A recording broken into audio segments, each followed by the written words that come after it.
Hello everyone, welcome back to my YouTube channel UGC NET Neha. मैं नेहा सिंह ठाकुर आप सभी का स्वागत करती हूँ। कल तक हमने सर्वव्यापी सकारात्मक, सर्वव्यापी नकारात्मक, अंशव्यापी सकारात्मक और अंशव्यापी नकारात्मक पढ़ लिया था। आज हम उसी को आगे पढ़ेंगे, ठीक है। अब नेक्स्ट टॉपिक क्या है हमारा? व्याप्त एवं अव्याप्त पदों की तालिका, table of distributed and undistributed terms.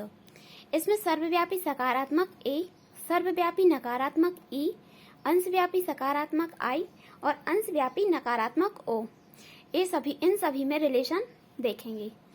अब मैं कुछ एग्जाम्पल बता देती हूँ इन्हीं में। जैसे जो सर्वव्यापी सकारात्मक है उसके एग्जाम्पल हैं सभी कुर्सियां मेजें हैं और सभी व्यक्ति मरणशील हैं। जो सभी वर्ड आया है तो ये ऑल को डिनोट करेगा। और जो सर्वव्यापी नकारात्मक है इसमें मेन वर्ड हमें क्या याद रखना है? कोई, कि जहाँ पे कोई वर्ड आएगा और नहीं लगा आएगा और साथ में नहीं होगा तो वो सर्वव्यापी नकारात्मक को दर्शाएगा। सर्वव्यापी नकारात्मक का एग्जाम्पल है कोई कुर्सी मेज नहीं है और कोई घर वाहन नहीं है, तो ये सर्वव्यापी नकारात्मक को दर्शाएगा। अंशव्यापी सकारात्मक मतलब जो कुछ पार्ट रहता है उसको डिनोट करेगा। क्या? अंशव्यापी, अंशव्यापी सकारात्मक। इसमें एग्जाम्पल देखते हैं, कुछ कुर्सियां मेजें हैं या कुछ पेन पुस्तकें हैं, ठीक है। अंशव्यापी नकारात्मक, अंशव्यापी नकारात्मक में क्या होगा? कुछ कुर्सियां मेजें नहीं है, इसमें कुछ आएगा और साथ में नहीं लगा आएगा तो हम समझ जाएंगे कि ये अंशव्यापी नकारात्मक है। कुछ कुर्सियां मेजें नहीं है और कुछ पेन पुस्तकें नहीं है, ठीक है। नेक्स्ट देखते हैं, वाक्यों के विरोध के संबंध के आधार पर, वाक्यों के विरोध के संबंध के आधार पर निष्कर्ष। इसमें मेन क्या है? विपक्ष का वर्ग, स्क्वायर ऑफ अपोजिशन। जैसा कि हम सभी जान चुके हैं कि निरूपाधिक प्रतिज्ञाप्ति जिनमें कर्ता और विधेय एक ही जैसे हो। क्या है इसमें? जैसा कि हम सभी जान चुके हैं कि निरूपाधिक प्रतिज्ञाप्ति जिनमें कर्ता और विधेय एक ही जैसे हों, वे गुणवत्ता और मात्रा या दोनों में ही एक दूसरे से भिन्न हो सकते हैं। इसमें गुणवत्ता और मात्रा तो बदल जाएगी, ठीक है, लेकिन क्या नहीं बदलेगा? कर्ता और विधेय मतलब सब्जेक्ट और ऑब्जेक्ट नहीं बदलेगा। आगे देखते हैं, नेट परीक्षा में इस पर आधारित काफी प्रश्न पूछे जाते हैं या पूछे जा चुके हैं। इनमें से कुछ विपक्ष की अवधारणा पर आधारित हैं। अब हमने जो कल बताया था कि हम AEI योग में क्या देखेंगे? संबंध देखेंगे या रिलेशन देखेंगे। तो यहाँ देखते हैं, जो यहाँ पे A दिख रहा है, ठीक है, A और E में कैसा संबंध होगा? विपरीत होगा। और जो A है, A और I में कैसा संबंध होगा? अधीनस्थ वाला होगा। और जो E और O में जो संबंध होगा वो भी अधीनस्थ वाला होगा। और जो I और O में संबंध होगा वो उपविपरीत होगा। और जो A और O का संबंध होगा वो व्याघातक होगा। व्याघातक को क्या बोलते हैं? अंतर विरोधात्मक भी बोलते हैं। और जो I और E का संबंध होगा यह भी व्याघातक होगा। ये जो चित्र है इसको अच्छे से नोट डाउन कर लेना, क्योंकि सारा कॉन्सेप्ट इसी से क्लियर होगा। इसमें हम कुछ ऐसी शब्दावली का प्रयोग करते हैं। जो शब्दावली है वह विपरीत, अधीनस्थ, व्याघातक, अधीनस्थ और उपविपरीत है। इसमें हम कुछ ऐसी शब्दावली का प्रयोग करते हैं अंतर विरोधात्मक या व्याघातक, विरोधी, उपविरोधी और अधीनस्थ।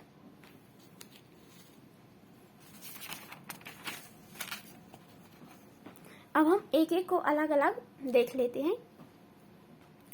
अंतर विरोधात्मक या व्याघातक पद, कॉन्ट्राडिक्टरी टर्म्स। कॉन्ट्राडिक्टरी टर्म्स क्या होता है? व्याघातक पद वे पद हैं जो परस्पर व्यावर्तक होते हैं। व्याघातक पद कौन है?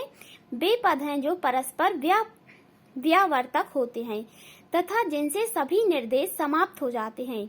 इनमें क्या होता है? सभी निर्देश समाप्त हो जाते हैं। जैसे श्वेत तथा अश्वेत, हिंदू तथा अहिंदू, भारतीय तथा अभारतीय, ये परस्पर व्याघातक पद हैं। जैसे कोई इंसान है, यदि वो हिंदू है तो वो हिंदू ही होगा, क्योंकि इंसान तो एक ही होगा ना। या फिर अदर कास्ट का होगा तो अदर कास्ट से ही होगा। जैसे हिंदू है तो हिंदू ही होगा, यदि जैन है तो जैन ही होगा। ऐसा तो नहीं होगा कि वो जैन भी है, हिंदू भी है, मुस्लिम भी है, सिख भी है, ईसाई भी है। ठीक है। व्याघातक पद वे पद हैं जो परस्पर व्यावर्तक होते हैं तथा जिनसे सभी निर्देश समाप्त हो जाते हैं, जैसे श्वेत तथा अश्वेत, हिंदू तथा अहिंदू, भारतीय तथा अभारतीय। ये परस्पर व्याघातक पद हैं तथा ये पदों के जोड़े किसी भी वस्तु हेतु तथा हेतु के साथ प्रयोग नहीं किए जा सकते। व्याघातक उस प्रकार की प्रस्तावनाओं में संबंध दर्शाता है जिनमें कर्ता या उद्देश्य एक ही हो, जहाँ पे कर्ता और उद्देश्य एक ही हो परंतु गुणवत्ता और मात्रा विभिन्न हो। इसमें क्वांटिटी और क्वालिटी बस भिन्न हो सकती हैं। ए का संबंध किससे दर्शाया गया है? ओ से। यहाँ पर ए का संबंध ओ से और ई का संबंध आई से। अंतर विरोधात्मक मैं इधर बताती हूँ। ए है अंतर विरोधात्मक। ये जो लिखा है व्याघातक, व्याघातक क्या है? अंतर विरोधात्मक भी बोलते हैं। तो ए का संबंध ओ से दर्शाया गया है और आई का संबंध ई से। एग्जाम्पल बताती हूँ। ए का एग्जाम्पल होगा सभी हीरे कीमती पत्थर होते हैं। जो सभी हीरे हैं वह क्या होते हैं? कीमती पत्थर होते हैं। और जो ओ का एग्जाम्पल है कुछ हीरे कीमती पत्थर नहीं होते हैं, कुछ हीरे कीमती पत्थर नहीं होते हैं। ए का एग्जाम्पल एक और देखते हैं, सभी मनुष्य ईमानदार हैं। और ओ का यही वाला एग्जाम्पल होगा कुछ मनुष्य ईमानदार नहीं हैं। ठीक है। अभी हमने ए और ओ में संबंध देखा है, अब हम ई और आई में संबंध देखेंगे। कोई भी हीरा कीमती पत्थर नहीं होता है, कोई भी हीरा कीमती पत्थर नहीं होता है। और आई में आई का एग्जाम्पल क्या होगा? कुछ हीरे कीमती पत्थर होते हैं। जो कुछ हीरे होते हैं वो कैसे होते हैं? कीमती पत्थर होते हैं। एक और एग्जाम्पल है इसी का, जिसका ई का और आई का।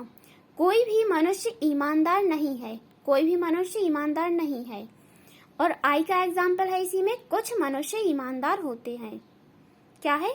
कुछ मनुष्य ईमानदार होते हैं। अब नेक्स्ट देखते हैं विरोधी या विपरीत पद। विरोधी या विपरीत पद इसमें चित्र में बताती हूँ। इसमें ए का संबंध ई से आएगा, तो एक कौन सा पद होगा? विरोधी या विपरीत पद।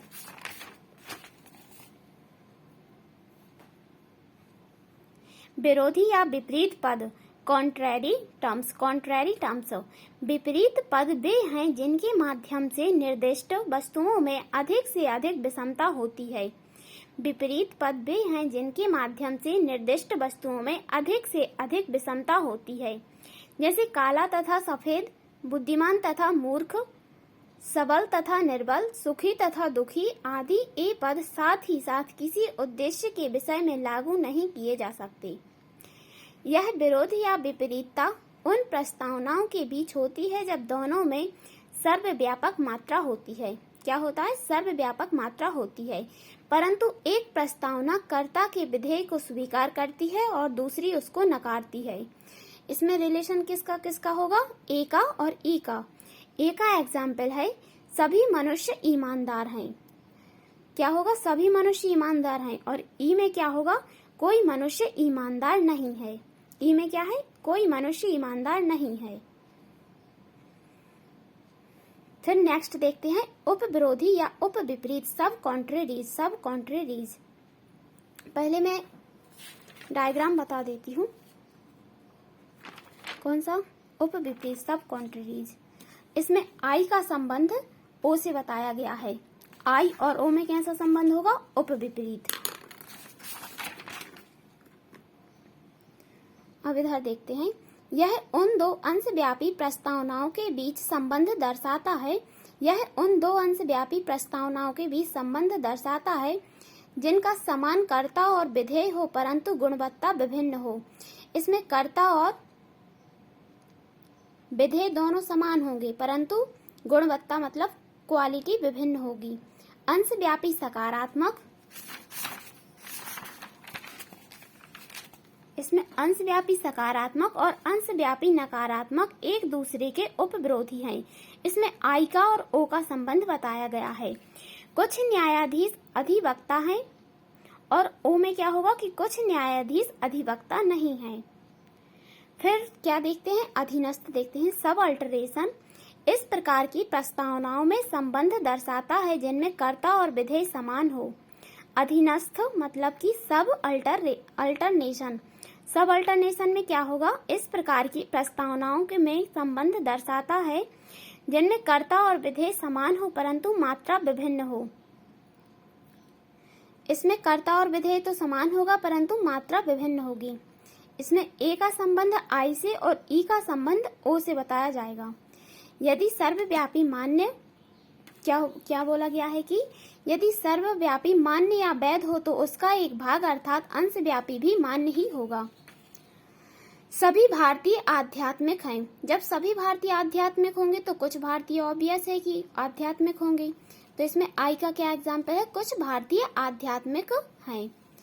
ई में क्या है, कोई भी भारतीय आध्यात्मिक नहीं है। जो कोई भी भारतीय है वह आध्यात्मिक नहीं है। ओ में क्या है, कुछ भारतीय आध्यात्मिक नहीं है। ओके एवरीवन, आज के लिए इतना काफी है। बाय।